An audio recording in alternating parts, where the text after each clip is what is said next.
बिस्मिल्लाहिर्रहमानिर्रहीम। की शान से अल्लाह ने उतारे हैं मोहम्मद, की शान से अल्लाह ने उतारे हैं मोहम्मद। हर दौर में शख्स को प्यारे हैं मोहम्मद, हर दौर में शख्स को प्यारे हैं मोहम्मद। जनाब सर मोअज़्ज़ज़ अज़ीज़ सकराम और मेरे अजीज साथियों, अस्सलाम वालेकुम।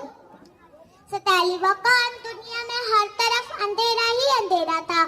चांद था लेकिन बेनूर सा, तारे थे लेकिन बुझे बुझे थे, आफताब था लेकिन डूबा डूबा सा।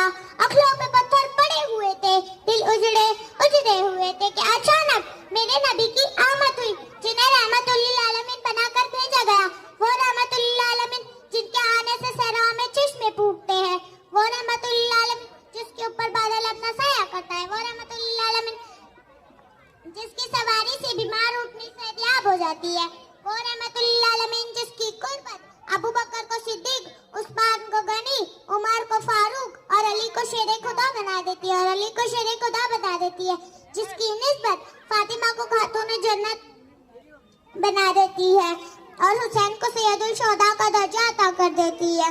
मैं उस रहमतुल लिल आलमीन की शान क्या बयान करूं, मकामी महबूब जिसके इंतजार में है, जन्नत सवर के जिसके इंतजार में है, वो अपने चचा आमिर के कातिल को भी माफ करने वाला, मक्का फतह करके आम माफी का ऐलान करने वाला। मेरा रब जिसकी जुल्फों की कसम उठाए, वल्लैल इज़ा सजा, कभी हबीब कहे कभी मेरे शहर की कसम उठाए, कभी हबीब कहे कभी खलील कहे, कभी तहा कहे कभी यासीन कहे और कभी मुदस्सिर कहे।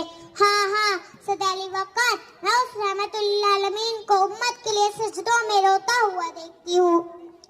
जिस तरह लब से लब मिलते हैं नाम मोहम्मद के सबब, जिस तरह लब से लब मिलते हैं नाम मोहम्मद के सबब, काश हम सब भी मिल जाए नाम मोहम्मद के सबब, काश हम सब भी मिल जाए नाम मोहम्मद के सबब। अस्सलाम वालेकुम।